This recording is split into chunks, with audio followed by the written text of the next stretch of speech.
Disclaimer! The following episode contains spoilers for Star Wars Visions Season 2. Don't go crying to your mum if we spoil it for you. You've been warned. Welcome to Podcapers, the official podcast for a place to hang your cape. And this week, we can all just distract ourselves from everything that's wrong in the world for a second. That's nice. Cue the music.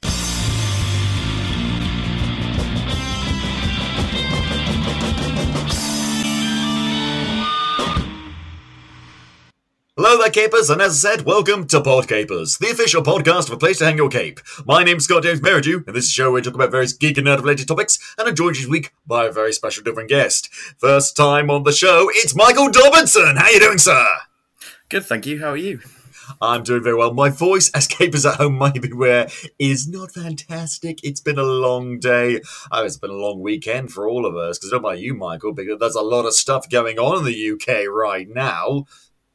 Yes, it's been a rather busy one, I think, for everyone, wherever you stand on current events. And we're going to get into all that in a little bit. But first of all, we're going to be talking about Star Wars Vision Season 2. I mean, I really liked the previous season. Michael, what was your thoughts on the previous season?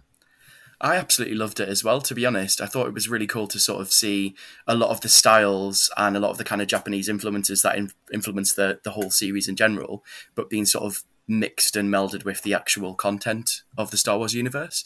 I thought it was brilliant.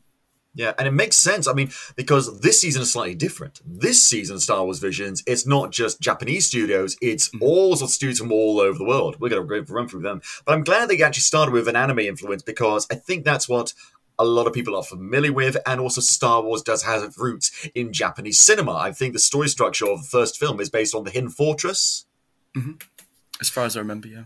Yeah, so it makes sense to go that route, and I'm glad we're going something different in this way. But before we go into all of that, we're going to talk about you, Michael Dobbinson. Who are you? What do you do? Where's your grand place in the cosmic scale of the universe? So I've been writing for A Place to Hang Your Cape for, I think, over a year and a half or so. So I tend to do some sort of horror and sort of genre reviews for movies, but also a lot of sort of indie comic reviews as well. So that's been really, really fun. I do a bit of my own writing on the side, so a little bit of kind of fiction as well. And yeah, day-to-day job, mainly in admin at the moment, but sort of dreaming of creative pursuits, shall we say. Not to be found in admin. No, I completely get that. And as a year and a half, it's shock. It's a shame we haven't had you on until now. So I do apologise. But it makes sense to do this because you're a big Star Wars fan. I am indeed. I've been a massive Star Wars nerd since I was quite young. So, given that, and this is really part of the news thing, but I want to get your take on this. What is your take on Star Wars as a franchise as it stands right now? Ooh, so I'm really enjoying all of the sort of expanded universe Disney content. So especially recently The Mandalorian and sort of Visions, which we're going to talk about. Really excited about the Ahsoka series that's been announced and teased as well. And then I know sort of the sequel series has been quite divisive and mixed reviews. So I'm still not sure what I think. I wasn't expecting them to follow up with Rey's story quite so soon. Oh, yeah. Because Kathleen Kennedy won't fucking let go. Yeah. I guess think about me. I used to be a Kathleen Kennedy apologist. I used to think like, okay, I don't like the work she does, but I don't think it's fair to lay all the blame at her doorstep. And I still maintain that for the sequel series. Now, though, more and more, I'm willing to lay more blame at her because she keeps on getting her grubby fingers into stuff and messing stuff up that didn't need to be messed up. I mean, I didn't know for a long time that Book of Boba Fett ending with the Mandalorian episodes that was shoehorned in was a result of her basically saying, hey, you know what, you got to put Grogu in there, but it doesn't fit in the story. Put Grogu in there! It's... Yeah, I think sort of that's their response at the minute. When in doubt, get Grogu in. If we're not sure if it's going to work, let's just get the fan pleaser in. You can't put all your eggs in one basket in a thing like Star Wars, though, because Star Wars is so varied. And look at Andor. This is the thing. I bet there's all sorts of things that are now big money makers and really, really popular with the fandom right now. And I'd hope they'd appreciate that.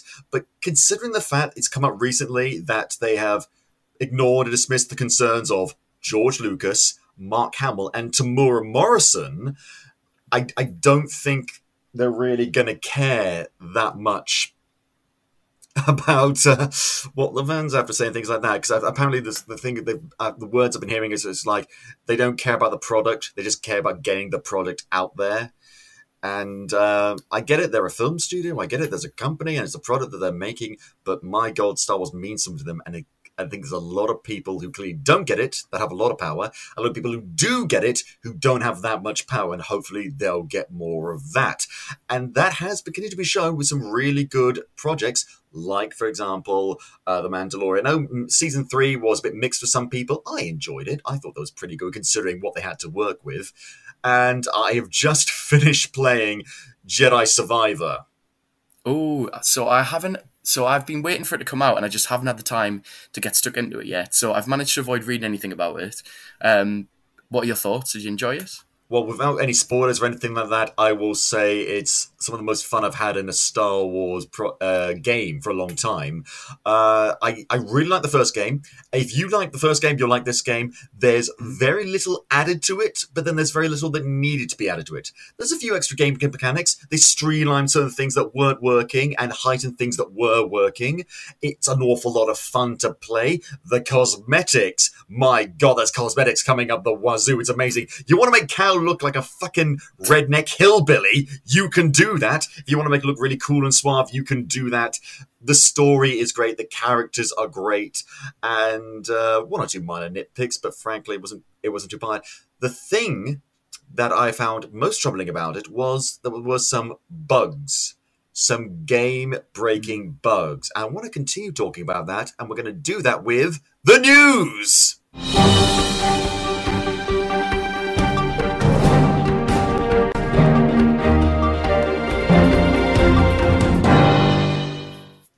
Okay, so there were some bugs in Jedi Survivor that I was not appreciated of, something that really frustrated me at one point, to the point where I had to completely restart the game just to make it work. And this, unfortunately, is part of a much larger trend, the trend of big AAA, industry-leading video game developers releasing buggy, incomplete games. Frankly, Star Wars Jedi Survivor I think it barely deserves to be involved in that category, frankly, because there's only one or two bugs, and they have patched it since. But there's way more games that are being released unfinished, incomplete, being sold for £60, £70 over here in the UK, upwards of $100 in the US. And it is not okay. Because here's the thing, people are saying, like, when it's convenient for companies, they say, this is a product, this is an industry. But when we say, you've released a bad product, they say, oh, but it's art. We're just trying to do the best we can for the fans and things like that. Like, which is it? Are you high artists or are you people making a product? Because if it's the latter, you have made a bad product, and guess what? That is never tolerated in our sadly over-capitalistic society. It does not work, and this has been shown most recently in the video game Redfall. Have you played Redfall? So I haven't played it before, but on paper, from the sort of sound of the genre and the sort of vampire element, it did sound great, but I'm aware that it hasn't been going down very well with fans. I haven't played in Venice. I was never going to play it because it's a first-person shooter thing, admittedly with vampires. That's kind of cool, but FPS games aren't really my kind of thing. But apparently it's coming out from a really well-respected video game developer, Arcane, created Prey, Dishonored, things like that. People really like those games. But now it's coming out, and it is bugged up the wazoo. It's Star Wars Jedi Survivor dialed up to 11, and it's not great. And people are really, really unhappy. Why are you making us pay money? Well, why are we paying money, they should say. Why are we paying money for a game that simply does not work to this level? And there's greater problems beyond the bugs. People criticize the gameplay and things like that. The AI in particular has gotten a lot of criticism. On Steam in particular, it's doing really, really well. It is now one of the lowest rated games on Steam, which is saying something. Because there's a lot of low rated games on Steam. This is a big AAA game, and yeah, it's not great. In this consumerist society, capitalistic society, you can't get away with that shit. If there was a small indie developer, I don't think either of us would particularly care whether or not we were going to play a game or not. And people who did play the game were like, you get what you pay for. when you're paying nearly $100 from a video company that's supposed to be rather trustworthy, it's like fucking BMW making a lemon car that explodes the second time you use it. That's not on. You can't do that. That's not okay. And I don't know what consumer protections there are for the video game industry, but there needs to be more, frankly. Absolutely. I think, like you say, it's one thing if it's someone's first project or we're coming with a very small budget, but when you've got these companies that have the budget, the time, the development, you think they would, take the time to perfect it before they rush it out there. Like I remember, was it Cyberpunk that had a similar level of yes. sort of. I have played Cyberpunk. It has gotten better, but it shouldn't have taken that long to be better. Not even great yet, just better. And it speaks of dishonesty. It speaks of fraud because they're not upfront with the problems with the game right in front. A lot of games do not playtest properly. Some developers have even fired playtesters and QA people for bringing up problems with the game, which is literally their job. Wow, that is actually insane. It is crazy. It's like firing a firefighter for putting out a fire in a correct and appropriate way, following procedures. Just like put out the fire using these steps, as I was trained to do. Wait a minute, you put out the fire? Well, that's bad for all the arson industry. You're fired. It doesn't work like that, and it's a big problem. It's one of the many problems of the video game industry. We could be here all day talking about that. Are you a big gamer? I am indeed. So I sort of vary when it comes to genres, more sort of RPGs, but I do love kind of story-based games. Like you said about Steam, some of the old school sort of point-and-click narratives. I sort of dabble when it comes to different genres. I am less of a first-person shooter fan in general as well, I agree. There's so many problems. I mean, there was a big merger, Blizzard Microsoft merger that's been blocked here in the UK actually because of cloud gaming. America's now realizing, wait a minute, not every country in the world is as money grubbing bastards as we are.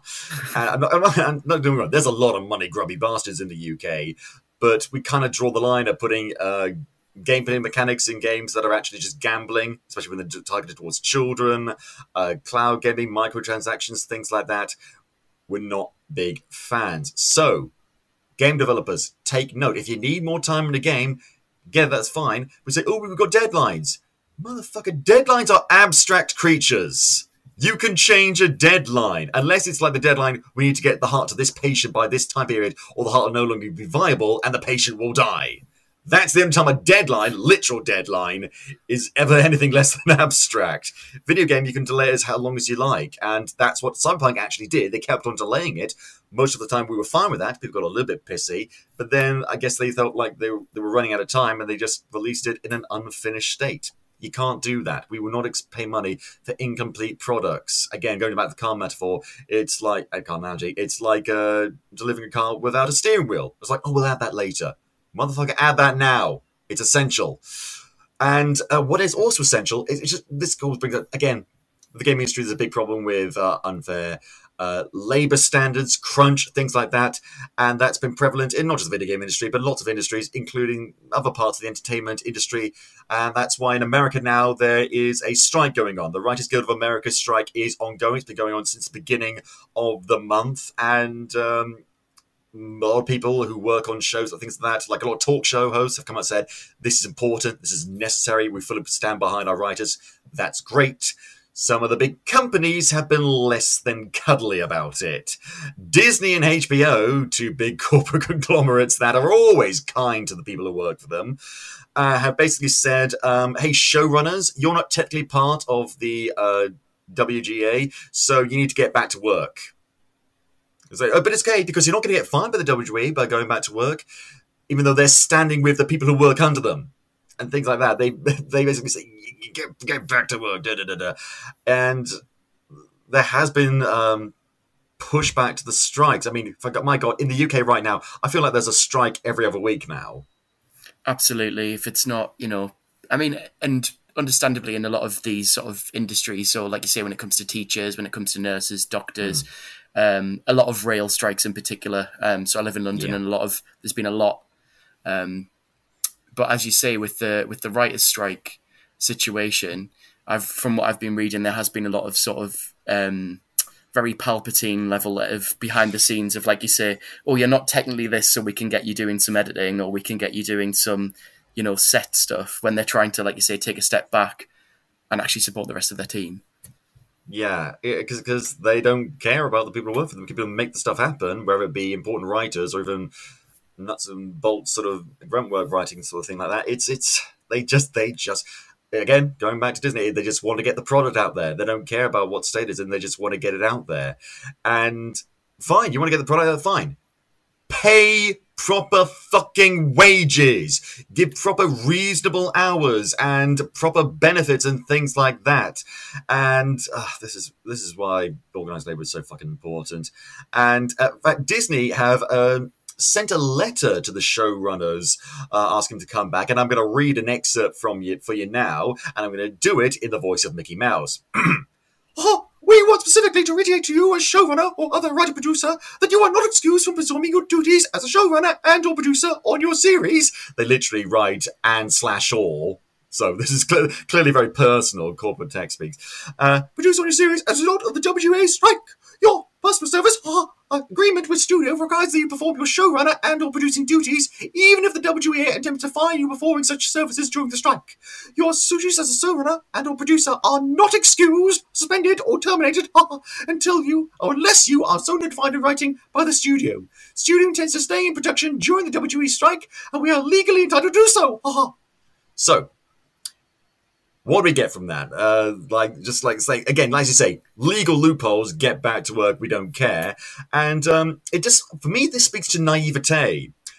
The Writers Guild of America is striking and you want to keep on working. They're kind of an essential element. You can't keep on working properly like that. And forcing people who aren't technically involved but want to stand by the people to work is not going to look great for you, frankly. And considering the fact that Disney in particular have not been doing that great recently in terms of a lot of stuff, I mean, they need all the good press they can get. So they should have said, like, no, you know what, go on, fine. We will, because we're Disney and we should be fine, right? But then again, recently Disney have reported losses. Maybe they're not doing as quite as fun. Maybe the Emperor is wearing no clothes. It's quite interesting, isn't it? Because if you think about all of the different sort of IPs and properties and things that they've been sort of absorbing and sort of gathering the last few years, you would think that, because they have such iconic franchises under their belt, apart from their own original content, you would assume that would, help drive the profit and help them do really well. And like you say, you've got to wonder, like, what is going on if that's not the case. You've got Star Wars now, you've got Marvel, you've got all of these giants. And not to mention the Disney brand name itself, which is worth megabucks. But even that can't help because, I mean, they can tell because the trailer's been released. I wasn't going to talk about this, but now that you brought it up, the trailer for the new film called Wish has been released. And people have noted that the art style looks very similar to Into the Spider-Verse, the sort of art style they used for that. And they don't, I mean, Into Spider-Verse, people who made that film, Stoney, don't own that kind of art style. Disney want to make a movie looking like that, they can do that 100%. I mean, that's what the new Puss in Boots film kind of did to great effect. But if it's Disney copying other people's art styles, what does that tell you? And unfortunately, this will have a negative impact on the films that are being released, things like that. The Blade reboot is now effectively on pause because they're going to do reshoots of that, but they can't do that now. That will have a knock-on effect, similar to how COVID had an effect on the MCU after that, delaying Black Widow and things. So maybe that'll affect, but that is insignificant compared to writers getting fair pay and getting fair hours and being treated with respect and dignity from a mega corporation that owes its existence to them. Frankly, it's exactly. But again, I think they don't care. I don't think they care really. I've seen little evidence that they do care. They're just everyone's just a cog in a machine to them. And this is Disney, because Disney, they have this weird. I mean, all corporations have this weird sort of internal way of doing things, but I'm back on screenwriting, and I went to university to study screenwriting, and I was being guest lectured by this guy who had previously worked for Disney, And he was told, apparently, this is according to him, that and sat down in the room with lots of other Disney people. They said, okay, so here's is how we do, and this is why we do that. They said, this is how we do this sort of thing. And they said, okay, why do we do this sort of thing? Just out of interest? He said, oh, don't ask that question. No, we don't bother asking why we do things. We just do it because it's Disney. Wow. Yeah. And so I've given up on any chance of Disney changing. The only positive news we've got out of Disney recently is the fact they keep on going against Ron DeSantis. And as much as I loathe Disney with a fire of a being, I love Ron DeSantis ever more, while Disney's allyship, shall we say, has a certain aspect of performative aspect to it, shall we say. It's important to stand up to bigots, especially when they're trying to use the law to punish you for standing up against bigots. So that's one thing I'll say. And, oh God, speaking of potential bigotry that would never be associated with this one particular family, UK, our new monarch has officially been crowned here in the UK. Charles III has now been officially crowned yesterday at time of recording. I did not get a day off. Did you get a day off work? I mean, it just happened to fall with when I was off, but I know for a fact that work was open and everybody else in my team who wasn't, just on the day off was working as usual. Now, that doesn't fucking count then. Probably been chaotic there. What is the point of having a coronation all sparkles and glitter and glam and...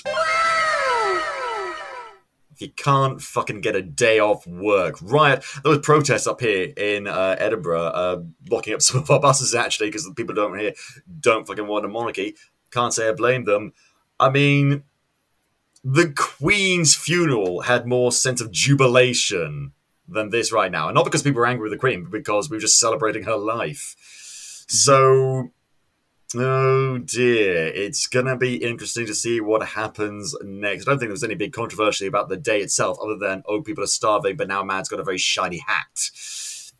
Absolutely. I mean, like you say, you mentioned about the protests in Edinburgh. I know someone that went to a counter-protest down here in London as well. And I know there was stories about the police sort of removing signs from people, and it all had a bit of a, it had very sort of empire... Again, to tie it to Star Wars, a lot of that energy right now in the on. UK, when it comes to protests, are not great anyway, because it's now... What is it now? Is it now officially illegal to protest? I've not been keeping track, but I'm pretty sure we're at that stage. I know they were pushing it. I don't know if they ever fully secured it. But yeah, it's been getting very scary in terms of people being able to protest anything. It's sort of like, they're saying, the government, we're telling you this is happening and you've just got to accept it, which surely goes against the idea of democracy, but, The recent local elections around the UK paint a different story for the Conservative government. I don't want to go too much into politics, but I just wanted to bring up the coronation simply because we're from the UK. This is... I'm not anti-monarchist, I'm not pro-monarchy, and I'm pretty neutral on the subject, but regardless if you're pro or anti the monarchy, this is a pretty big day for the country. Thought I mentioned it. Pip, pip, Charlie... Good for you. And Camilla, I guess. I don't know. But now we got that out of the way. Let's finally fucking talk about Star Wars Visions, because this is a spa for my brain. Before we're going to do that, here are some ads. Check them out.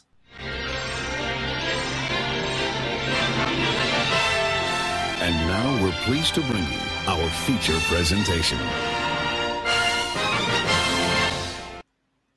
I mean, this was an absolute delight to watch. I mean, the first season, there were episodes that I liked more than others. I think there was one or two that actually, I thought they were well made, but I didn't really like them that much. There was not a single episode of this season that I didn't like. Completely agree. Every single one I sort of got really absorbed into the world that it was kind of creating, and I just thought it was such a good mix of styles as well. Yeah, it's... because with a Japanese animation, there are many different styles, many different artists doing many different things, but it's all Japanese animation. This is a completely international. We're going from Africa to different parts of Asia to Europe to America itself, and it's such a great variety, so many different kinds of storytelling ideas, and even some animation studios that I recognize and that I have watched previous stuff of. We will get to all of that.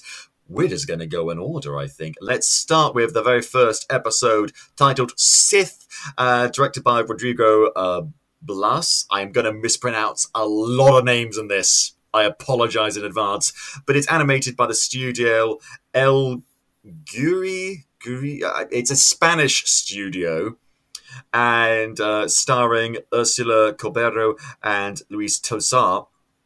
There's only 2 characters in this, and it's a very small things. I loved the art style in this. It reminded me very much of Into the Spider-Verse, actually, in many regards. I thought it might be the same studio for a second, but no, it's this other Spanish studio. Having said that, I will probably admit this is my least favorite one out of all of them. It's good, but it wasn't a great, strong start for me. Although, much like you said, I was getting absorbed by it by the end because of the art style. I didn't care that much about the characters; they're pretty paper thin, but the art style, my God, it's so colourful and it uses it to such great advantage. Absolutely, I loved. It's funny you said about Into the Spider-Verse because I had the exact same thoughts. Like I had to check. I was like, "Is this the same company?" Just because it very much mirrored that sort of. It had that kind of, it was the textures, it looked like moving paint, but then it had other little elements sort of flickering in with almost like sketching, like pencils. I liked that it sort of, yeah, it was just very dynamic. I personally loved the little droid. I really liked the relationship between the main character and the droid. I thought that was kind of, that was quite a nice little connection in quite a short space of time. And I know what you mean. I think initially I started and I was like, oh, I'm going to love this series, it's great. And then by the end, I think there's other episodes that really overshadowed it. But I think visually, in particular, it was stunning. But I mean, is that so? I mean, it's worse things than say the first episode was pretty good and then all the episodes after that were great. You want it to kind of ramp up to keep on watching because that was the opposite.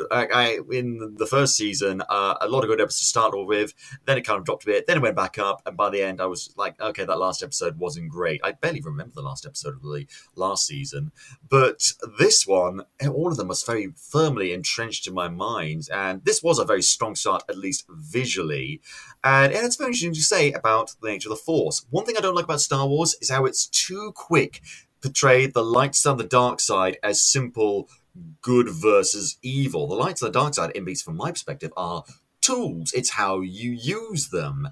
And the whole point of Star Wars was there wasn't good versus evil, light versus dark. It was rebellion versus empire. People use the dark side for bad and the light side for good. But then the prequels, to their credit, did add a little bit of an extra mix to it. Less so with the dark side, but definitely the light side, showing how entrenched and bureaucratic institutions, while well-meaning, can often have their step backs. So this episode showed how maybe mixing light and dark and understanding that they have to coexist with each other is important. I think it needs to be recognised more in Jedi-centric Star Wars storylines. Maybe we see a bit of that in Ahsoka, being that how she's not a Jedi, technically. Yeah, agreed. I liked, like you say, the fact that it didn't really focus on that kind of binary of the good and bad in the Force, and it was that kind of grey area in between, and her sort of, I guess, acknowledging her previous Sith past, even though she was choosing to move forward away from that as well as a character. And I like the sort of visual at the end with the sort of the lightsaber and the different colours as well. Oh, yeah. That's really good. I've often wondered, can you have a double-bladed lightsaber with 2 different colours? That customization option is not available in Jedi Survivor. I'm sorry, I have to tell you right that now. Although, if you go to New Game Plus, you'll see something very interesting. I won't spoil anything more than that. But very excited. It's very exciting. There is New Game Plus as a standard, unlike the first game, where I had to add that later. But it was very interesting. I love the voice performances. I don't think there's a single bad performance in the entire season, but this was very good. And it's just a pretty solid thing. What I was really excited about, as soon as I saw the art style for the next episode, I was like, oh, here we go. Oh, baby. Oh, baby. Because this next episode is Screech's Reach. It is directed by Paul Young, written by Will Collins and Jason, I'm going to mispronounce this, Tamamagi. But the animation studio is Cartoon Saloon. And if you're not familiar with that name, they've made some very interesting films, such as Secret of the Kells, Song of the Sea, and Wolf Walkers. This is some of the best animation to come out of the UK in well, not the UK, because they're an Irish studio, sorry, I should say. Kind of Britain, British Isles, whatever. There's some fucking brilliant animation, really interesting stories, all based in like Irish folklore and mythology, and just this beautiful art style. They are really, really good. And as soon as I saw that, because I didn't watch any of the trailers for this, because I never watch trailers for things that I know I'm going to watch or going to review. And as soon as I saw because one thing I will say about this show, Disney Plus, you need to fucking stop cutting away to the next episode before I get to see the cast list for the fucking show. It goes past all the executive producers and things like that, some of the writers and directors, and that's all for well and good. But then it completely minimizes it and counts down to the next one, and to fucking try and pause it and rush around quickly so I can see who was in the fucking episode, who did the voice cast. Just let me watch the goddamn credits for a second before you think I'm gonna panic and run away out of sheer boredom and not keep watching the show, you fucking morons! It's funny you say that, because I missed who the actual, a pretty major person in the voice cast from this until I read about it afterwards once I'd watched it, because of how quick it ticked over. And I was fuming. I thought, we'll probably get to it, but the fact that loads of people probably won't realise until after, and it's a pretty big deal. Yeah, it's really annoying because there's some really interesting people in there. It's Eva Whittaker, Alex Connolly, Noah Rafferty, Molly McCann, Neve Moyles, and Angelica Houston. Iconic, Grand High Witch herself. Honestly, Morticia, she's amazing. Not She's mentioning all Wes one. Anderson stuff. Oh yeah, she's so fantastic. But yeah, you could miss that. I heard a voice and I'm like, do I know that voice? That voice seems kind of similar.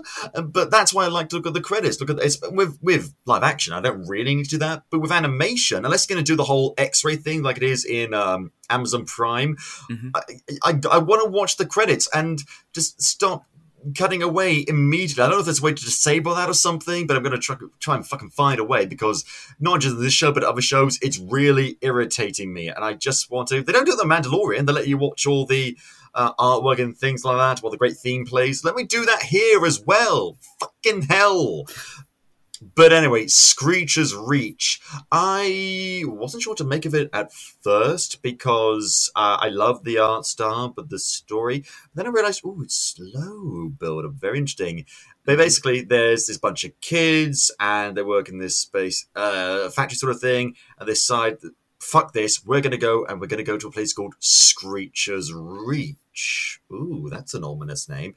They keep journeying there, and the main kid, Dahl, played by Eva Whittaker, has got this little golden talisman with her, and she keeps on talking to her and giving strength. Oh, but it looks kind of hopeful. Maybe it's a talisman, maybe it's like a photo locket with a picture of a family inside. Nah, it's not that. Oh, God. No. So they get to the cave, and they hear screaming coming from it. Well, that was grim. It gets worse. They go inside and they are confronted with what might be a force ghost, a spirit, a phantasm, but it's a ghost. I fucking love the art style for the ghost. Can you describe the art style for us, please, Michael?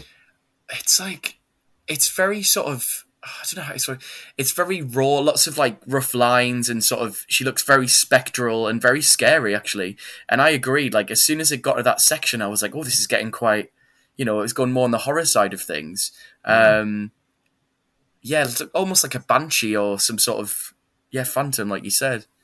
I mean, it's very, because it's screaming all the time, and it's very sketchy, very rough, and it's sort of very. But then it draws a lightsaber red blade out of it. It's like, oh my god, what's fucking going on here? Because honestly, with a lot of these episodes, actually, you can't quite tell it's a Star Wars thing until they get one or two bits of iconography, which I'm fine with for the most part, because it's almost like it's tricking you, it's lulling you into thinking it was a completely different story. But then remember, oh yeah, Star Wars.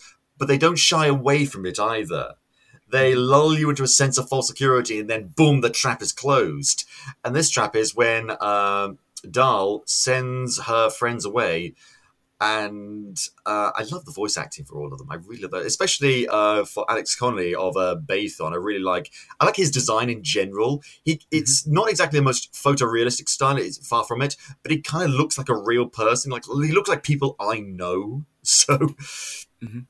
It was really cool, but she sends her friends away and then crushes the Force Ghost with a boulder and then takes the lightsaber away. And it's like, okay, so they killed the ghost of Screech and Sweet, so now can live here happily and safe forever, right? Right? Then the most fucking terrifying thing I've ever seen happens. The talisman starts talking back to her, it's like, you are ready. Then a ship comes down featuring this character called the Sith Mother, I believe. Fucking creepy as bullshitting Christing. Oh my god, I'll never sleep again. Jesus fucking Christ, kill it with fire, but don't kill it because that'll probably just make it angrier. That design is terrifying. It's really... She was so creepy. Like, what I really liked about this is, like you say, you kind of think it's going one way, and then I was not expecting it to go the way it did.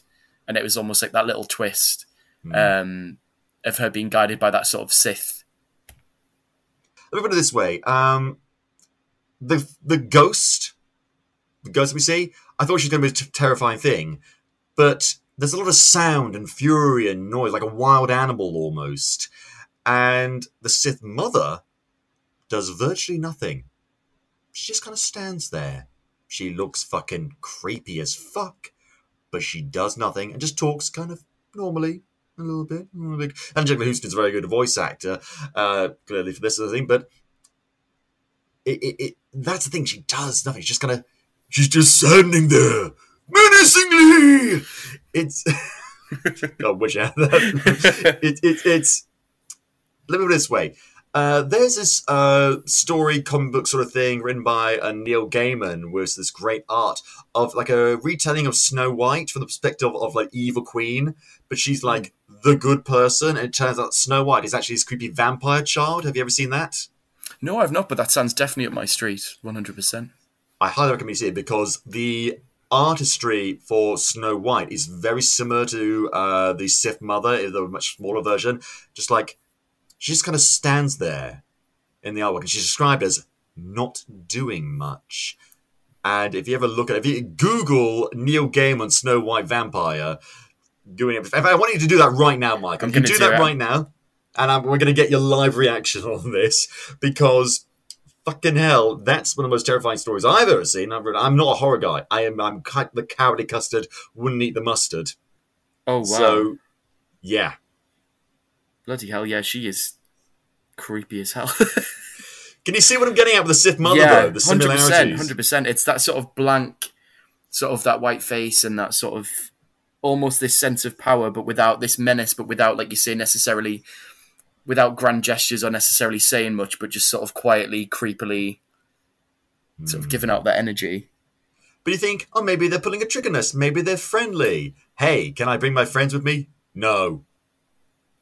And you think, oh, but Dahl's not going to leave her friends behind to join the Sith. Oh, she's going. Oh, their friends are left alone.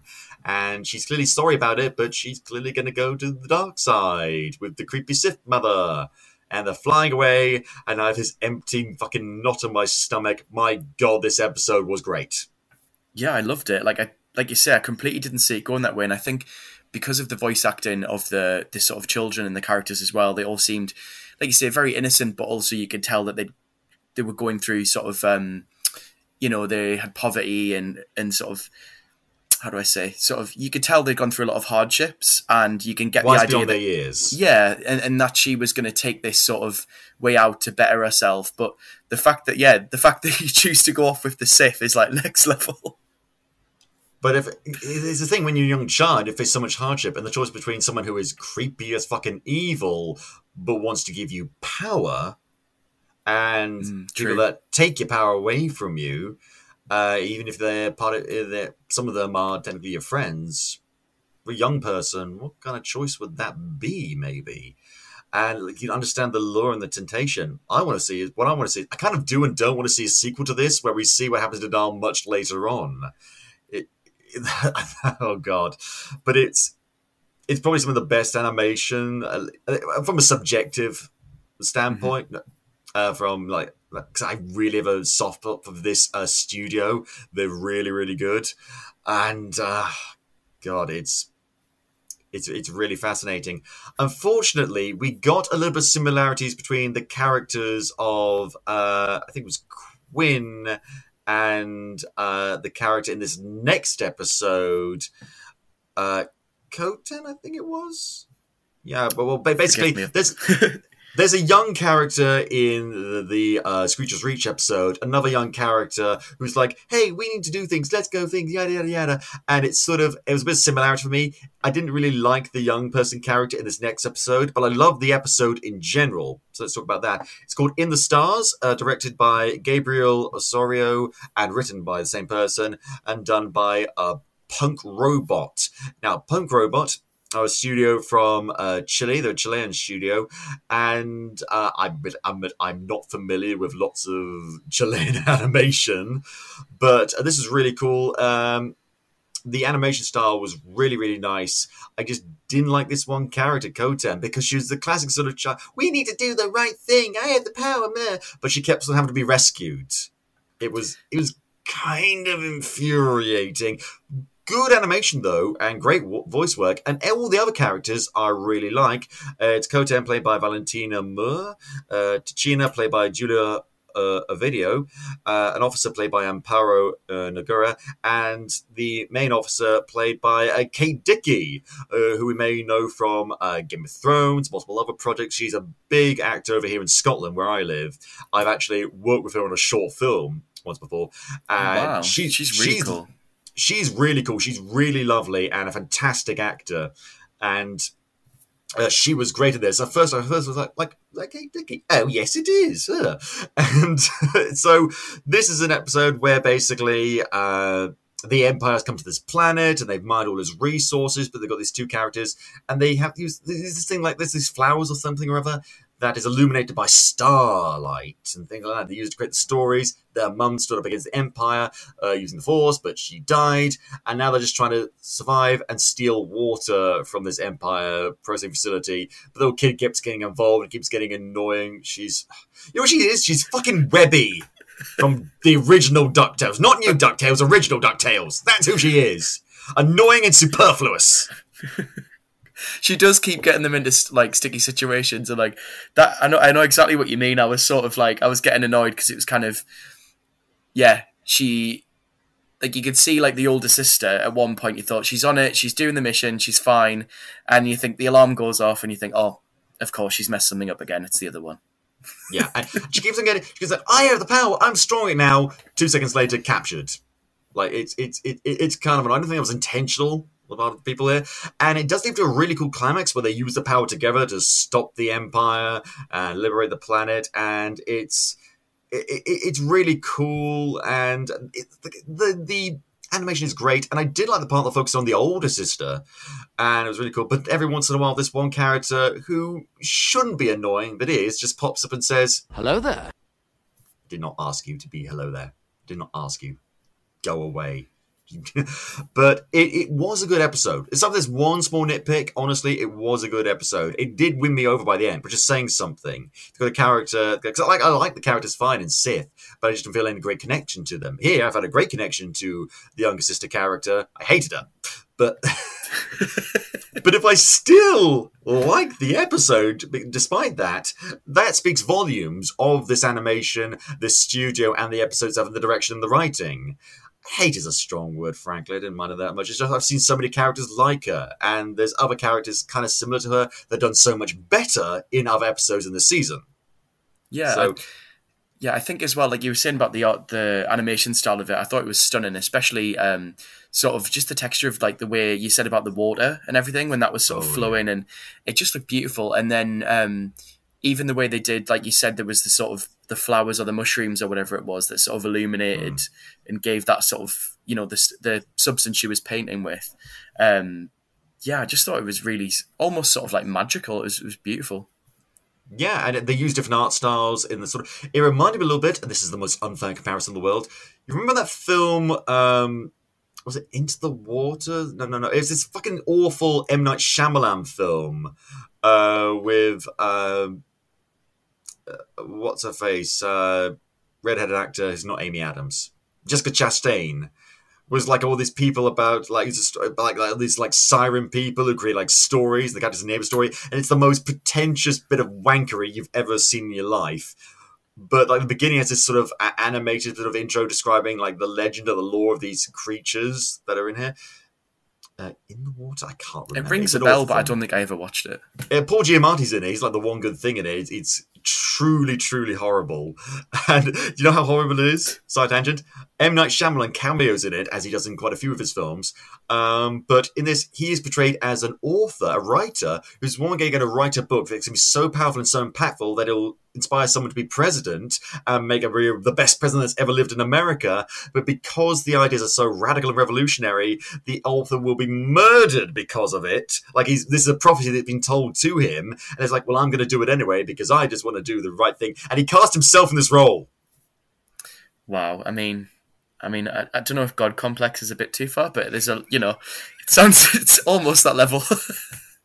It's just call it what it is, being fucking pretentious. But the openings of that movie kind of reminds me of a bit of that art style, but this art style is way better in every conceivable way, frankly. It's awful movie. Good episode. Well done, Punk Robot.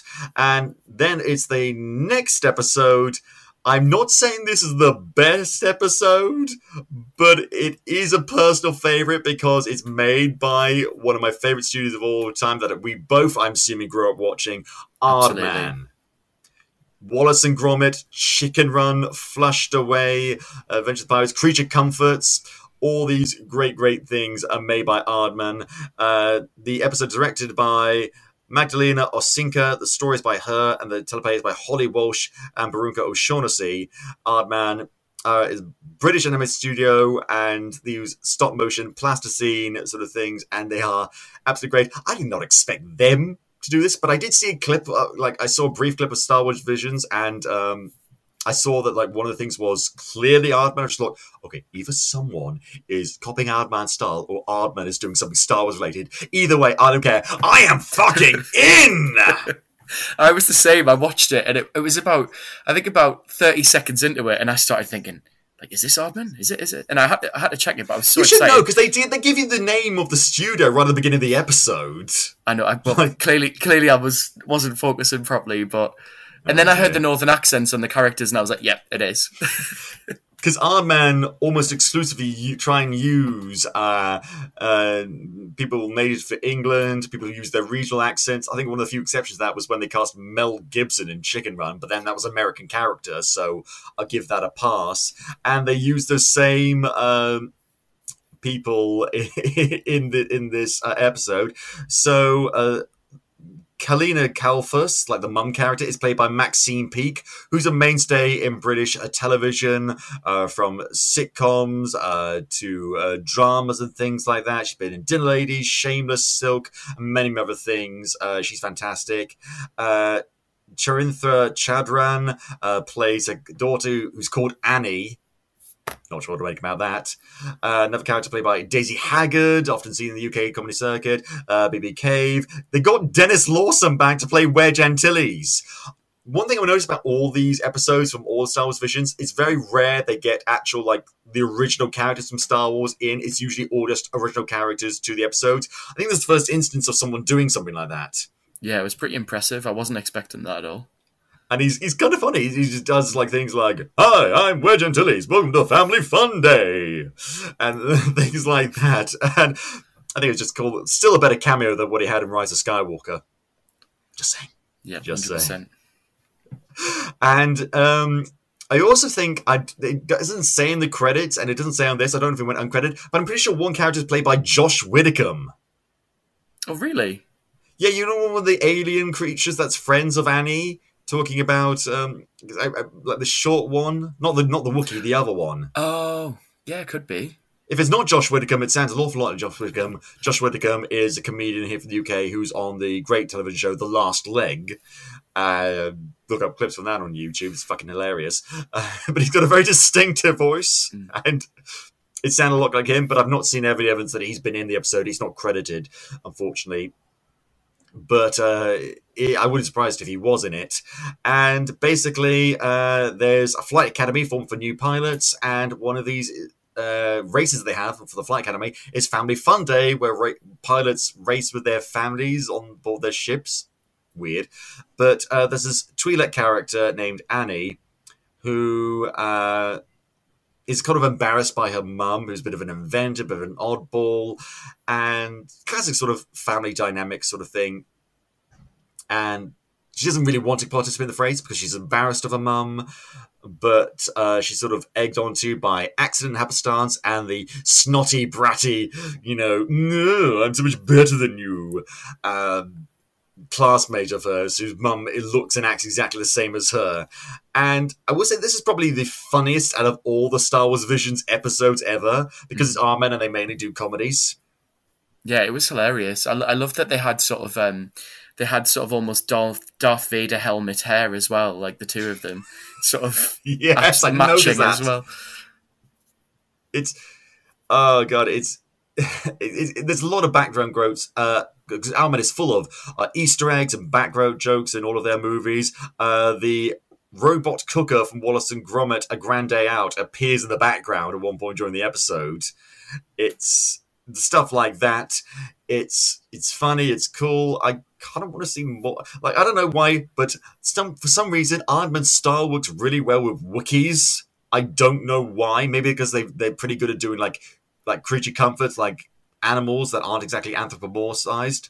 But this is anthropomorphized, but it works really well. It was just a fun, light-hearted episode that's perfect for Aardman's oeuvre, and it was an all fun and a little bit of heart at the end of it as well. It was really sweet when she makes up with her mum and things like that. The stop motion animation they use is always impressive. It's really good, and it was just really, really sweet. It was a really nice episode. I agree. It was really heartwarming, like you say. It was sort of in the middle of all the sort of, the drama and the tragedy and all the other things going on in the other episodes. I thought it was because it's kind of falls in the midway point of the episodes. I thought it was just a nice little, just a lovely little self-contained family story, like you say, and really made you sort of warm to the characters again, really impressively in such a short space of time. And like you say, sort of growing up with Wallace and Gromit and everything like that, it was great to see that sort of applied to that Star Wars racing sort of the dynamic. Like, I can only imagine how long it took them, to sort of film and do all the little stop motion elements as well.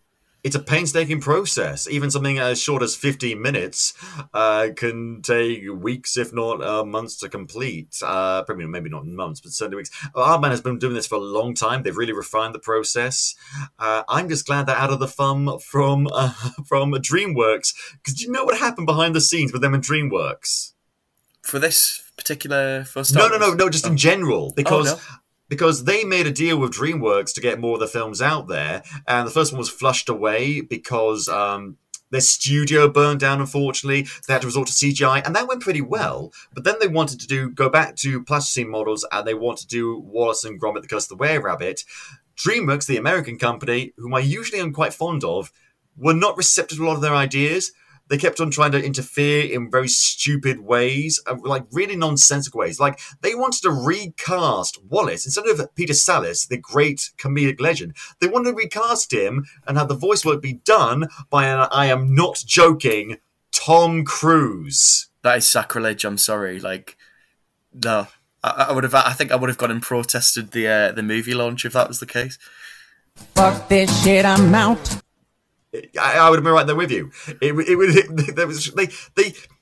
There's this guy on YouTube called Fact Fiend, and he does lots of episodes called this. He basically broke down everything that went on between Aardman and DreamWorks, and that's the tip of the iceberg. It's really, really nonsensical. Because they were all for it. They were just like, hey, we DreamWorks really like Aardman, we like Wallace and Gromit, let's work together. And yet they clearly didn't understand Wallace and Gromit. Thankfully, that partnership, I believe, has been terminated.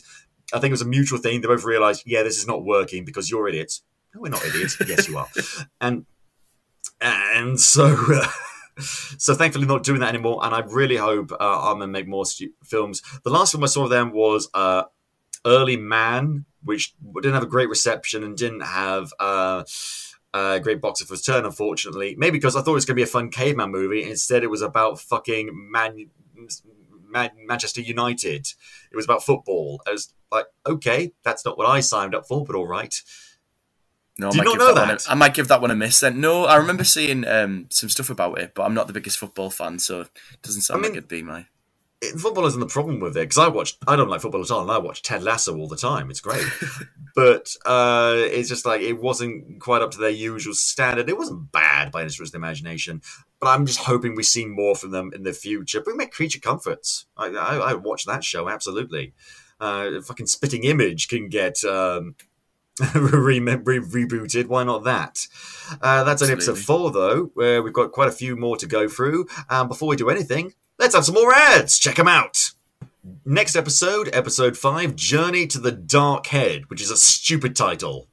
That seems like they're going on a mission to destroy Dark Helmet from Spaceballs. That's... But it is a pretty good episode. It's one of the slightly weaker ones for me, but it's still really good. It's directed by Hyung Jung Park. Apologize for mispronouncing that. Written by Chung Se-rang. Done by Studio Mir, who are a South Korean animation studio. I kind of picked up a bit of South Korean vibes, because, without even knowing that it was a South Korean studio, because some of the characters have these things on the side of their heads that are kind of like swirling patterns. It's difficult to describe. I don't know why, because I'm not familiar with South Korean art, South Korean animation, but it felt somehow very South Korean to me. I don't know if I'm just picking that up from somewhere else. But it's a pretty good story, and it's about this monk named Ara. Now, there's 2 voice casts for this. It's done in South Korean and English. I listened to the English version, so I can't comment on the Korean version, but I'm assuming they're great. English was Ashley Park, Eugene Lee Yang, Albert Kong, Greg Chun, and Daniel Dae Kim, who seems to be he's so many great things. Yeah, I'm a massive Lost fan, so like, yeah, I'm surprised I didn't pick up on that. He plays the bad guy in it, B Chen, who I keep on wanting to call Bi-Han after the Mortal Kombat character, but no, he plays like the bad guy in this episode, and he's really good in it. Daniel Dae Kim, I was about to say he's not seen him in anything bad. I'm pretty sure he was in that Hellboy reboot, and that was not great. But yeah, Lost and lots of a great voice work. He's a really good actor. I'm always kind of happy when he appears in something. And so this episode features that young character, Ara, who is basically part of this monastery that has these statues above them, above the light side and the dark side. And they receive like raindrops coming down that land on these stones that offer up visions. Now, that sounds stupid and elaborate, but the episode makes you believe it's the most sensical and normal thing ever, and it just draws you in right from the get-go. It's infused with a sense of wonder and magic right away, and that's brilliant. Absolutely. I thought the same thing, like the almost like a prophecy appearing on this stone and them sort of trying to interpret it, and then sort of leaving you to sort of speculate what's going to go on from the off. I thought that was a good move.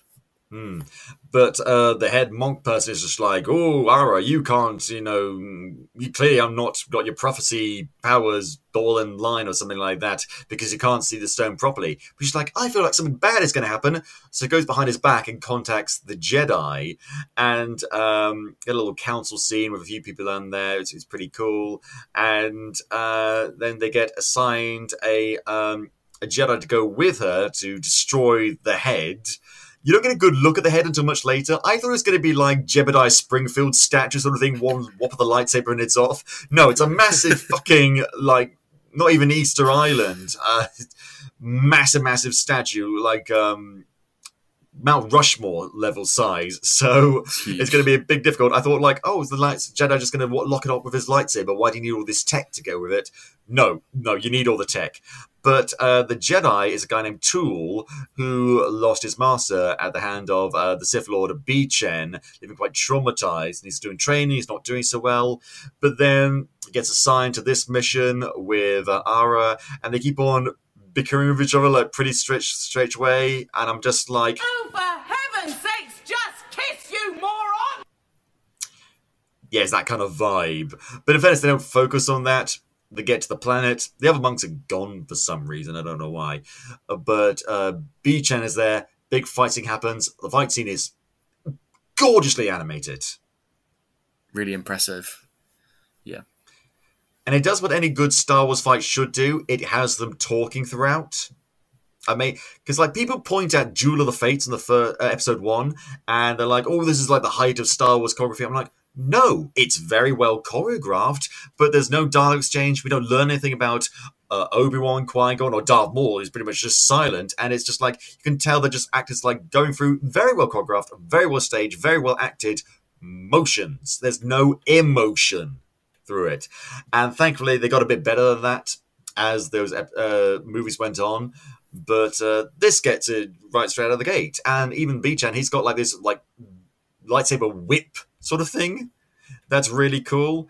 Big fight scene happen with that. But then they go to the statues, and while Tool is trying to distract Sith Lord, Ara is trying to destroy the statues. But then she sees the light and the dark energies of the two statues mix. It's like, oh, light can't exist. It's very similar to the first episode, but I feel like because we've got a greater connection with these characters, the message is more impactful.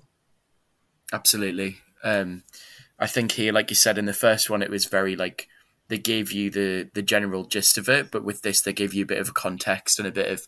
You definitely felt more of the history between the sort of, you know, the villain, like you say, and then the sort of the young apprentice who had lost his master sort of to him, and it definitely had more of that like old-fashioned sort of show-off. You know, that sort of finally getting together and having that sort of conflict. Yeah, and what I like about it is, what I like a lot of the episodes focus on, it's not just like the Sith people, the Dark Jedi being just like, "Meh, I'm going to destroy you, meh." They're like trying to tempt people into joining the dark side. Because here's the thing, I don't like it when you present the Sith as them being like, ooh, we just love being evil. Because no one truly evil believes they're evil. It doesn't work like that. That's cartoon logic. It's not like monocle popping sort of, monocle twisting sort of people. And he's trying to convert Tool to the dark side. He's trying to convince him to go to the dark side and give in to his anger and hatred because it's a powerful tool. And he believes, Bishan believes that it's the best way to go about being a Force user. That's it. The Jedi, the Sith, yes, one is clearly better than the other, but essentially they are just two conflicting philosophies. And you can have someone who versus some of the dark side and who maybe rejects the Sith philosophy. Look at Darth Maul, for example. And or someone who is on the light side and rejects Jedi philosophies, like Ahsoka. And I like it when they add this complexity to it, this greater level of depth, and it works really well. But they do manage to defeat him and decide not to destroy the statue. Light and dark coexist, and they walk off together, bickering like da-da-da-da-da. It's pretty good. Next episode, when I first saw this, I was not familiar with the studio, but I will admit, I instantly knew that this was a French production. Absolutely, yeah. I don't know why, because again, lots of different styles of animation across lots of different nations, but it's got a very French vibe. And this episode is called The Spy Dancer, directed by Julien Chicheng, written by the same person. And the studio is Studio La Cachette. I'm sorry, I don't speak French. I'm sorry. And it basically takes place mainly in this, what appears to be this big, not nightclub, venue almost, this big performative aspect. And it's got big World War II vibes. It reminded me, you ever play that game, The Saboteur? Oh, no, I've not. I've not actually. It was run by Radical Entertainment. It's a great, sadly now defunct video game, who also did The Simpsons Hit and Run. Take what you will from that. I remember that. But it's about this. It's based on like semi-real events. It's about this Irish race car driver who joins up with the French resistance in Paris during World War II and set about destroying Nazi installations, things like that. And it's a really cool video game. It's actually an awful lot of fun. And you know what's really cool about the game? This is not cool, I should say, but it's interesting they put it in there. There's points where like it's like Assassin's Creed, you've got to get away from people chasing you, get away from the Nazis. And you can do that by going to hiding spots. One of the hiding spots you can go to is by walking up to a random woman and kissing her and using her to obscure the Nazis from viewing you. And then you can just like, right, thanks very much, I'll name off now. And it's like that classic sort of like Indiana Jones, World War II sort of film sort of vibe. It's not okay to go up and kiss random strangers. I don't endorse that or approve of that at all. But it's kind of interesting they put that in the game. It's that kind of vibe. And there's a similar vibe in this, because there's a big in the game, there's a big the Belle Nuit or something like that is a big nightclub, like a cabaret sort of act, where they invite all the Nazis. Like, your home base is chock full of Nazi officers watching the show on live while you're backstage plotting their downfall. That's really cool. And it's a similar thing with this, because the main character is Loe, I can't remember if that's how you pronounce it, played by Camille Cottin. Then there's other characters like Joe, played by Lambert Wilson, Hettis, Casey Chase, officers like Rudy James Jeffcott, Mima, Barbara Weber-Scaff, additional voices by Bruce Edward Sheffield and Taylor Gassman. And basically, the main character, Loe, is this person who's like the person who performs. She performs on the main stage while she's working for the rebellion by flicking like traces and listening devices onto all the stormtroopers and the officers around there while distracting them with her performance, like this silk hangings. I don't know what you call that kind of performative art. Gymnastic kind of thing. Yeah. I've forgotten what the name of it is, because I know Pink did a lot of that in her tours and stuff as well. There is a name for it, but we're unconscious swine, so we don't know what it's called. But she's doing all of that. But then in the main, like, grand box, there's a man in Imperial officer uniform. And it flashes back to her baby being stolen by an Imperial officer. She thinks it's that guy, but instead... Oh no, he's hot! No, it's not the old guy that she thought it was. It's actually a much younger guy, and that distracts her. And she, like, blows the rebellion's plan by basically trying to assassinate him before she realizes who it actually is. And then it's revealed, slowly over time, it must be her son. They got stolen by the Imperial officer, and it's, like, been body modified to appear more baseline human. And he's now wears an eye patch over his discolored eye, and his horns have been ground down and things like that. But he doesn't remember. And there's a big fight scene on top of the club, performance venue, whatever you want to call it. And between her, like, she's not trying to kill him anymore, but she's trying to make him understand who she is and who he is. And it's a beautiful, emotionally taut scene. Mm-hmm. It really, really is. And it ends with kind of a bittersweet moment, which I don't want to spoil, frankly. I know we said spoilers, but I really want people to go and watch this episode. And it's like, oh, that's so sad, but also, oh, so hopeful. And that's what a really good Star Wars story can end on. A really bittersweet but hopeful moment.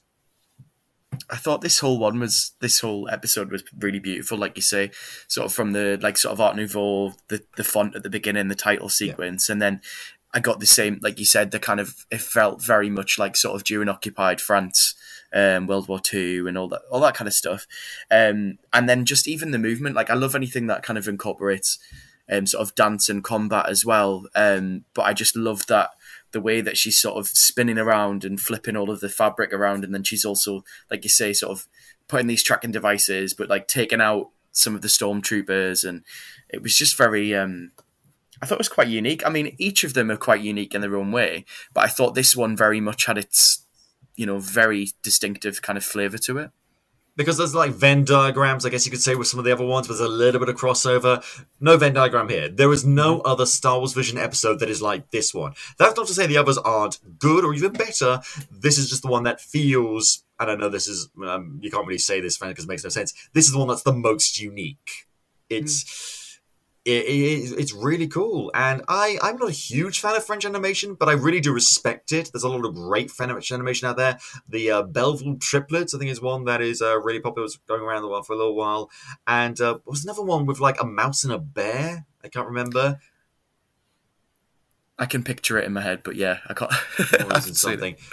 It was the stuff of that is really cool. I really like that sort of style, and it just works really, really well. There's a waitress character that sort of helps her out. I was worried it's going to be like, I want to help, I want to be more the waitress, but they don't focus on her. This is how you do it. Pay attention. Other episode we talked about. Yeah, there's not really much to talk about because, frankly, it was really, really just that good. Then came the next episode, The Pit, directed by Andre Thomas and Justin Ridge, written by Andre Thomas, and the animation was done by Lucasfilm and D'Art Shatagio. I'm not sure how I pronounce that. This is an American production, and I believe it's got a sort of a focus on for want of a better phrase, African-American art style. And it's a really good... Well, actually, I say that.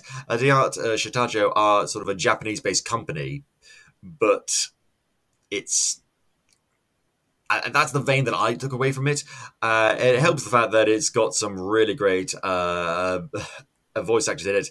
Crux, the main character, is played by Daveed Diggs. Thomas Jefferson's in the house. It's amazing. Anika Noni Rose is in it, Jordan Currit, Cedric Yarborough, and additional characters by Matthew Wood, a long-time Star Wars collaborator who voices basically all of the battle droids. He's really cool. And one of my favourite voice actors of all time, Steve Blum, is in it. Recognise his voice immediately. Fucking Wolverine's in this bitch. I say he's played another Star Wars character, big Star Wars character, the guy from Rebels. I can't remember. The one who says Carabast a lot. I don't know. But basically, these prisoners are dragged out to the middle of the desert and forced to dig in a pit for kyber crystals.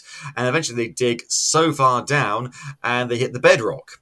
And then the officers are just like, well, we're done here. Pack it up, boys. We're moving out. And they release the prisoner's shackles. And the prisoner's like, yay, we're free. We can go home. Where are they going? Guys, you going to throw down a rope? Guys? Uh-oh. And they're stuck in the middle of a fucking pit. This was like the origin story to that fucking pit from the third Christopher Nolan Batman movie or something. I was thinking about that scene as well during this bit. Like, because they don't have any food. They're probably starved down there. But then this guy called Crux, he's just like, you know what? We can escape the pit. Apparently the character of Livy, there's other small child character. Apparently she's his daughter. I thought she was like a young sister or just a random child. I didn't know they were like father and daughter. But anyway, he says he's plotted a way to climb up. I don't know how you managed to plot a way to go up the side of a sheer cliff, but fine, fair enough. And he does manage to eventually escape out of the pit and immediately goes to the city nearby and says, people, sorry, hi, my name is Crux, by the way. Massive pit outside. We're all trapped in there and we're all starving. It's a big problem. We helped build the city made out of the kyber crystals. Maybe you could see a way to help us out and make us not, fucking die. And the stormtroopers immediately crack down, and it's kind of hard to watch at some point, actually, because he just want to help his people. But they eventually drag him out to the desert. I think, they're just going to shoot him and leave him to the desert, or he's going to escape, fight away out. No, they drag him back to the pit. Oh, she's going to be stuck by now again? Oh, wait, no, they're very high up. How would he get stuck down there? Oh, no, they wouldn't. No, and they throw him to his death. I don't want to live on this planet anymore. Because again, the emotional connection, we got to know this character, and we've seen his plight and his struggle, his physical and emotional endurance, and then he gets killed and thrown down the bottom pit in front of everyone. We see his broken, crumpled body lying on the floor before it's covered up with a sheet. Very tastefully done, but my God, it's so martyrish without being pretentious, I will say this. Then they all start chanting the thing that he kept on saying, follow the light, follow the light. And I kept thinking, so that means they're all going to be inspired to climb out of the pit as well. No, the people in the city just hear them chanting. They couldn't hear the anguished cries of sadness and despair and pleas for help earlier, but I guess they heard them then. I guess some of them were curious about what Crux was saying, so maybe they started a journey down there. But then the stormtroopers are all there, including the commander played by Steve Blum. And it's like, people, go back to your homes, citizens. They're like, no, we want to see what's going on here. What are you hiding from us? And they basically get overwhelmed. And I always love it in Steve Blum movies where the authoritarian power just gets completely overwhelmed by the sheer amount of people. A good example of that is actually, I'm not a huge fan of this film, the scene in V for Vendetta, the film version of that, where the police get overwhelmed with this big speech is playing, as was intended by the main character V, which brings back the quote that everyone overquotes, but frankly is relevant. People shouldn't be afraid of the government. Governments should be afraid of their people, because we outnumber them. And this is just a small city, and they managed to find the people. I will say, though, the episode put me in such a, with Crux Death, such a downer. You saw the people looking down the pit, and you saw the people looking in the pit, and I was worried, oh my God, they're going to pull a fast one, they're going to have the people look down and see a bunch of skeletons down the bottom of the pit. And it's real that the people looking up at the people was just a flashback and clever camera trickery, because you don't see the people down below, the people up above at the same shot. And it was going to be like, oh, they actually arrived way too late, and it's actually been weeks or months or something, and all the people down there died. It's going to be a really bummer ending. Thankfully, that didn't happen. They rescue the people, and the little kid character has a kyber crystal with her that starts to glow blue a little bit. Ooh, maybe she's got the Force, whatever. This was a powerful episode!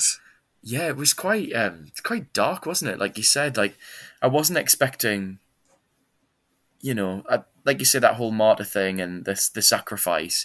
Yeah, it really, I thought, you know, where they chuck him back down the pit. I don't know, I just wasn't prepared for it, and I wasn't prepared for the fact that I cared about this character so quickly that I did as well. And I think what I've been quite enjoying from the episodes is, like, you know, you're seeing all these different sort of other outposts where the stormtroopers are set up and the different projects that they've been working on as well. And I've noticed that the kyber crystal theme was coming into quite a few of the stories as well. Yeah. I've been quite enjoying. Well, they've got 1,000,001 uses. Yeah, they're crystals. They have healing auras. But no, I think overall it was really good. But it was definitely, I totally agree with you. It had a bit of it's definitely a bit of a mood. But you need that occasionally. Yeah. You need that, especially when it comes to, because let's be honest, and not to bring anyone down, but real world slavery is still very much a thing. It's very much a practice in the modern times.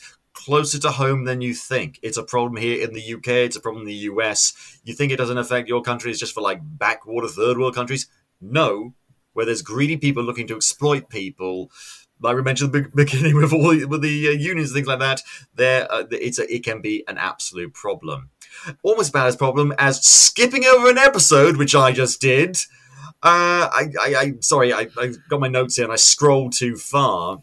And I went from episode 6 to episode 8. There's an episode in the middle of that, episode 7, The Bandits of Golak. While I think subjectively, the Aardman episode is my favourite, objectively, this one is my favourite. Oh. Yeah, because this is directed by Ishan Shulkar and written by the same person, and it's made by 88 Pictures, an Indian animation company. At first I didn't realise that because I thought, are these the same people who did the Clone Wars? Because the animation style is very similar to the Clone Wars, especially the later seasons. Mm-hmm. But it's not, it's an Indian company. And the Indian influences here are very, very clear. And it's got an Indian voice cast. Charuk, played by Suraj Sharma. Rani, played by Sonal Kaushal. The Inquisitor, played by Niraj Kabi. Ruga, played by Libit Dubey. Other people can include Sahil Vaid, Jangori... Samata Ray, Rajiv Raj, Avriel Kumar, Ish Thakkar, Aditya Sharma, and Shivani Dabari. I apologise if I mispronounced probably all of those names. But the Indian influences here are very, very clear, but how can I put this delicately? It's just such a cool episode. Let me put it this way. Everything I liked about every episode in this season is present in this one episode. It is a microcosm of this whole season. And the art style is fantastic. Because at first you think, oh, this is just going to be the same as the Clone Wars. But then they add different elements to it. The Indian style design is very evident, with some character designs in particular. I love the voice acting. I love there's a little kid character again, but I really liked her. I really liked her relationship with her older brother, I believe it was. He's a really cool character. I love the character designs. I love the story. They start off at a train. They're clearly fleeing from the Empire. They're trying to see a safe haven because the little kid is force sensitive. And there's a big fight scene with a bunch of like raiders and bandits that are attacking the train. They use that distraction to get away from the stormtroopers. And you think that's going to be the end of the episode, or that's going to be the whole episode. But no, they continue on to this like oasis place where they find shelter and refuge. And suddenly there are stormtroopers there and the force powers are revealed, and it leads to a big, huge fight scene between them, the Inquisitor, and this other character, who, again, I'm not going to spoil because it's just really cool what they do with this one character. We'll say this. But the Inquisitor character, I love the design for this guy. I love the way he moves, I love the way he talks, I love the way he acts, and he's got, I mean, again, I'm not a huge expert on Indian art, but they do have, especially the representation of their deities, Hindu deities. There's different like skin tones and things like that. For example, some of them are like blue skin tone and things like that. And it gets to this really otherworldly element to the character. And this character has a thick mustache, but also the blue skin. He's clearly an Inquisitor. And it adds an extra layer of Uncanny Valley and menace to him. But I honestly think if they didn't do that, he'd still have that menace in everything that he does. It's a really, really cool character. And again, much like the Sith Mother in the previous episode, until the fight scene happens at least, he doesn't do much. Just kind of stands there and then sits down and even has a little bit of joke at their expense. A guy who's really cool and in control. Then a fight scene happens. And, I mean, this character... Oh my god, he's so goddamn cool! It's really cool. I mean, what was your impression of it? Yeah, like, I think I enjoyed it. I don't think it was up there with my favourites like it was for you, but I do totally agree with what you're saying about how all the elements came together. I loved, like you say, the action sequence, the bit where they're sort of on top of the train, like the bits with the train. It was very sort of, sort of Indiana Jones, James Bond, all the big action sequences, and, it's up there as well with some of the big Star Wars sequences too. And I did like the relationship between the siblings. I particularly loved, I know you were saying about sort of all the Indian influences. I loved the music, the soundtrack as well. I thought that was really beautiful. Yes. Really rich and really sort of, I loved that. Sitar overtones, things like that. Yeah, stuff that you would normally associate, but it also felt very Star Warsy at the same time. Mm-hmm. I think we thank Ludwig Göransson for a little bit of that and him trying new things with that. It all blends together. It feels like an authentic, well, because it is authentic, Indian Star Wars story. And the animation is just beautiful. I love the relation with the characters. I care about them. And it's all the colours are so vibrant and it pops and it's got such fluid, smooth flowing motion of animation. It's just really nice. Honestly, I think if it weren't for the fact that it had quite a lot of horror elements, which I'm not a huge fan of, the Screech's Reach episode would be my favourite. But because it does have those horror elements, this is my objective. I think this is the best one for me. I don't begrudge you for having a different favourite one. Have we talked about your favourite one yet? Potentially no. I've got a couple, but we have, we'll come to that one. then. We'll come to that more. There's only one episode left we haven't talked about. Number 9, Oz Song, written by Noreen Darius and Daniel Clark, directed by the same people, and it's done by Triggerfish, a studio from Cape Town, South Africa. And I'm not familiar with African or South African animation, but this, I honestly think, visually speaking, was the most appealing animation to me personally, at least. I love what they do with the animation here. I don't know if it was CGI, hand-drawn, stop motion. I don't know what they did. I just know I liked it. Absolutely. I couldn't quite figure out as well, because I think what I noticed was there was textures that looked really real, and then that was making me think, is this stop motion? But then, like you say, there were elements where it's like, no, this has to have some element of kind of technology involved in there, like CGI-wise. But I just thought it was really rich and very, it just looked like a world that I would want to sort of immerse myself in completely. Yeah, and it's a really lovely story. So the voice actors are, I'm going to mispronounce this, Mpilo Jantigi, and that's the voice of Owl. The Owl singing voice is done by Dineo Du Toit, and then there's Tumisho Masha, Cynthia Ivio, and Faith Beloyal. I'm truly apologize. I'm so sorry, but it's a really interesting story about this little girl named O, and it's on the planet where they've been trying to purify the Kaba crystals. Like I mentioned earlier, they were going to come back, and they haven't got a real way to do that. This little kid has this voice, this lovely singing voice that maybe has a bit of effect on the crystals, and because they've all been turned red by the Sith years ago, we want to undo that. The lore regarding carbon crystals is kind of random. Thank you, new canon. Sometimes it's like, oh, they turn different colours based on who's wielding them. Other times they have a set colour and you can't change that. So I don't know about that. But her father, Abat, is trying to help this Jedi named Kratu, who's got a really lovely design, a really lovely voice, and really lovely... I like it when Jedi just seem kind of chilled out, like space hippies. I just love that. It's like, hey, it's all cool. I'm one with the Force, man. It's fine. It's all cool. How are you? You doing good? You're doing good. I'm doing good. And it's set up with the whole thing like the dad's really nice to her.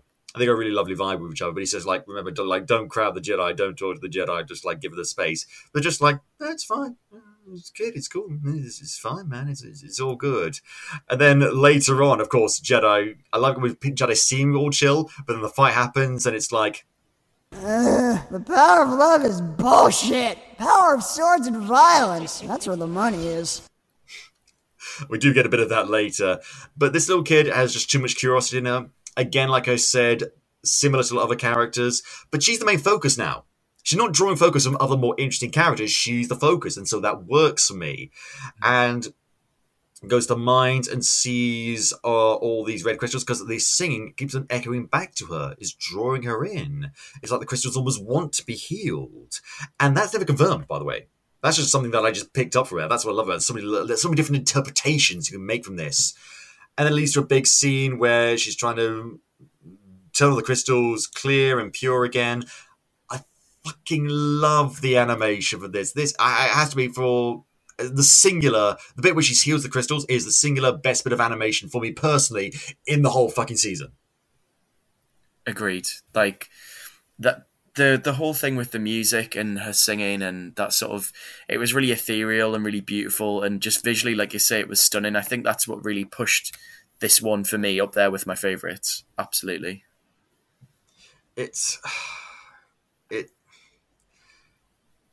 Again, it just draws you in. That's the problem with this season. There's little we can talk about with a really good episode because we can only just say it's so good because of X, Y, and Z for so long. We can talk forever on how bad some stuff is, but when it's just really nice and relaxing, it reminds me a little bit about the show called Hilda. Have you watched that on Netflix? That really is a spa for my brain. It's really, really good. The main character is voiced by Bella Ramsey from Game of Thrones and Last of Us. Cool.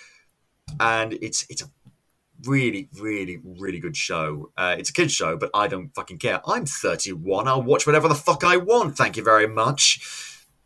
And the episode ends with, there's too many vowels. It's all vowels. The name is all vowels. Being told by the Jedi, it's like, you've got force powers with your singing voice. Do you want to come with me and be a Jedi stuff? But I'll be leaving in arbitrary time frame 2 weeks, which is a fortnight. I don't know why it's just like the next day or something, but anyway. And then we cut to her and her dad sitting on a cliffside eating something, and they're really enjoying. They make really like cute eating noises. It's really sweet. But then it's revealed that she is going to go on this journey with the Jedi on her ship. And it's a bit of a tearful goodbye. But it's really nice. And again, it's a lovely, hopeful end to an episode as she goes off to meet her destiny. There's a great line in this episode. We don't get to choose when destiny calls. We can only choose whether or not we listen to it. Listen to the call of destiny and things like that. And that's a great line. I think it's really important because there's this thing in psychology called locus of control. I think it's called loci of control. Basically, there are people who are very high locus of control, people who think that I'm in complete control of my life. Everything that happens in my life is a direct result of my choices and nothing is left up to chance with me. And people who have a very low loci of control, locus of control, who say, like, my life is pretty much chaotic. It's like I don't get very little choice and very little agency in my life. And things that happen are from forces outside of my control.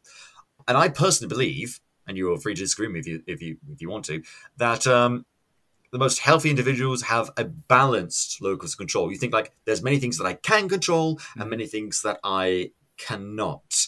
It reminds me of that scene in Kung Fu Panda, of all things. Like, the discussion, sort of Taoist versus Confucianism discussion between Master Shifu and Oogway about, it's like, you've got to accept things you can't control. There are things we can control. Yes, but even those things have very limited control. And I love discussions like that. I love this idea of destiny versus autonomy, and how actually it's not one way or the other. It's a mix of both. It's the light side and the dark side. It is high locus control, medium locus control. It is both agency and destiny. You do have a choice, but sometimes that choice may be thrust upon you, and you got to make it. But you can make it. It's only one line. It's just one line, but it's so fucking impactful. Mm-hmm. And it reminded me of the last season, because the last episode of the last season I felt was probably one of the weaker ones. I didn't care about it that much. This was possibly one of the strongest ones. Was it your favourite? I think it is. I think overall, just like you say, like it had a big impact in terms of the story, in terms of like I feel like obviously there's some similarities between the ending of this and Screech's Reach, but in a very different way. So, you know, she goes off more with the Jedi, whereas the other character had gone off with the Sith. And what do those two characters meet? Oh, that would be amazing. That would be great. I'd like to see more. I feel the sickening threat of brutal honesty, and I'm wildly uncomfortable. But no, I'd definitely like to see more of them. And I loved about this one as well. You were mentioning about the animation that you watch that you find very sort of relaxing.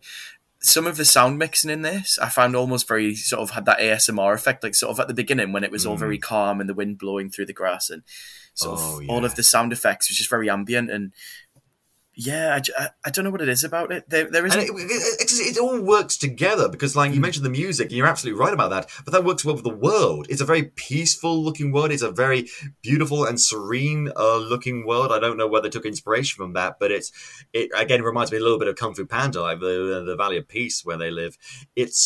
It all verges together. The character design, the style of animation used, the kind of story they want to tell, it all fits. It all works together. Whereas in other episodes, a lot of stuff really does work, but it feels like some elements are fighting against other elements, maybe just a little bit. Not enough to distract you or make you think it's a bad episode. But here, no such contact, no such friction. It's all just buttery smooth. Yeah, very harmonious. Harmonious is the right word. It's a very harmonious episode, and it's got this ideal of harmony. Because here's the thing at the end: the kyber crystals, they turn clear. They're not turned blue or green or yellow, one of the other Jedi colors. They're clear, neutral, balanced, which has within it the seed of potential for light or dark. But within that lies a choice and a balance and harmony. And I think on that note, it's time for something unharmonious, some ads. Check them out. So, Season 2, let's break it down. I think this is better than Season 1 on the whole. Certain episodes of Season 1 may stand out more than episodes of Season 2, but on the whole, the season as a whole, I think is way, way stronger. I am so glad they decided to continue to do this. I can't wait to see what they come up with next. I really hope for the next season they go for really small independent art studios, or maybe even up-and-coming artists and creators, maybe art students, people who are still, in university around the world doing different kinds of art projects. Because if you look online, some people post to YouTube their animation projects, and it's fucking amazing what they can do and things like that. Imagine if they gave those people a budget and a little bit of help and said, right, make something Star Wars. And I imagine they would provide a lot of context, a lot of restrictions on that, like they might do with these studios, because there is a brand to protect. But you know what? You don't notice that when you're watching the episodes, because it all just works so well. There's so much potential with this. I want to find the person who came up with this idea and kiss them full on the mouth with a tongue. And I'm asexual, so you know that means a lot. Just to thank them, because this is one of the best ideas they've had in a long, long time, to the point where there's other ancillary media surrounding around it. There's a tie-in a book and a tie-in comic and things like that for the previous one. I hope there's something similar with that. If you wanted to read a graphic novel or read a book about this season, which episode do you want them to do it on? Ooh. Like an additional story. Continue the story. I kind of want to know what happens to Doll after Screech's Reach. Really do. Yeah, we mentioned that. Yeah. There's a lot of potential there. Be interesting what happens. The Ronin was the big one that was done last time, and it remains to see what the Ronin of this season is it's been getting a pretty good reception. I've yet to find like a Rotten Tomatoes thing. It's come out very recently. It premiered on May the 4th. May the 4th we review. It's only May the 7th now, so I think feedback's still trickling in. I think, because I binged this like 3 or 4 episodes at a time, which isn't the worst way to do it because they're very short episodes, but I think some people might parcel them out a little bit, like watch one episode before they go to work in the morning, things like that. I did that on an occasion.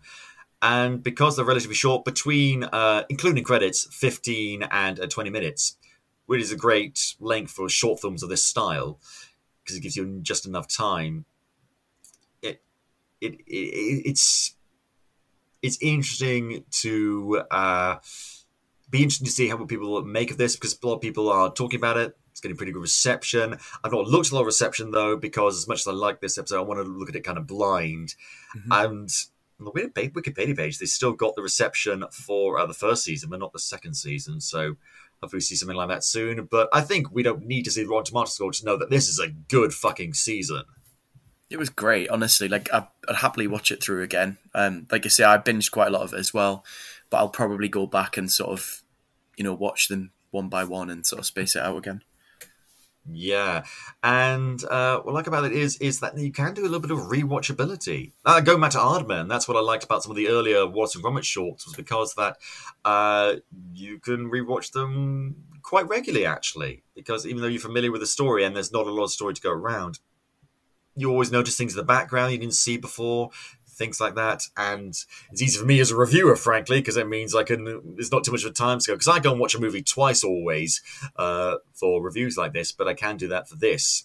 And it works really, really well. And I just love the fact that they could have just done all the shorts in-house. The Lucasfilm could have done the people who did the Clone Wars or Rebels or things like that, or the Resistance show that no one cared about. And I watched one episode, no one cared.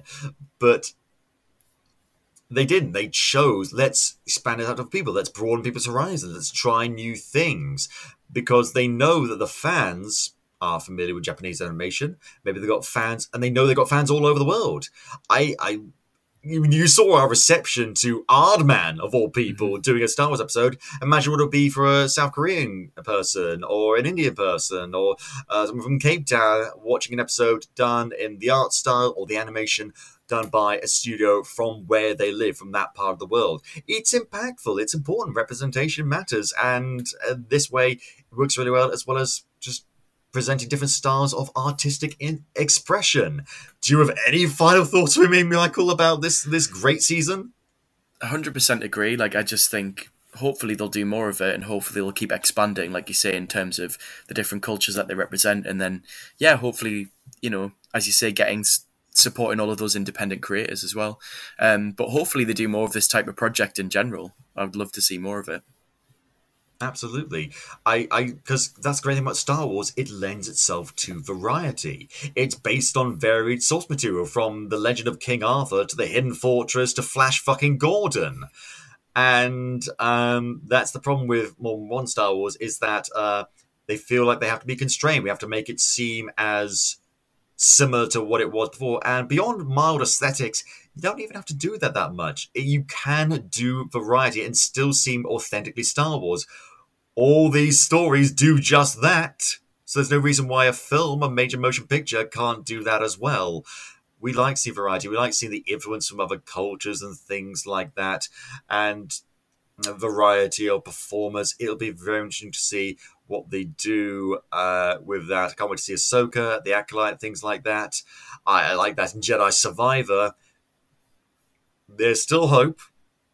And despite Kathleen Kennedy's growing influence and some lackluster projects, unfortunately, I still think that Star Wars just has more room to grow. And grow it will if you let the Force find a way. Well, on that note, I think it's going to end the show. Thank you very much, Michael, for joining us today. Thank you very much. It's been great talking to you. And if you enjoy the show, Capers, please tell your friends, shout from rooftops. And if you haven't already, go back and listen to some of our other super episodes, like the previous episode we did on Star Wars Visions. It's well worth time ticking out to catch yourselves up on what we talked about last time. You can listen to the show on iTunes, YouTube, Spotify, Amazon Music, and all good podcast apps, or at podcapers.com. If you want to get in touch with us, suggest show topics, or maybe come to the show yourself, you can find us on Facebook, Twitter, and Instagram at AP2HYC. Thank you very much to Dan Harris for our logo, the lovely microphone, the red and blue 3D glasses. Those are mine. And thank you for listening. This has been Podcapers, the official podcast or place to hang your cape. Cue the music!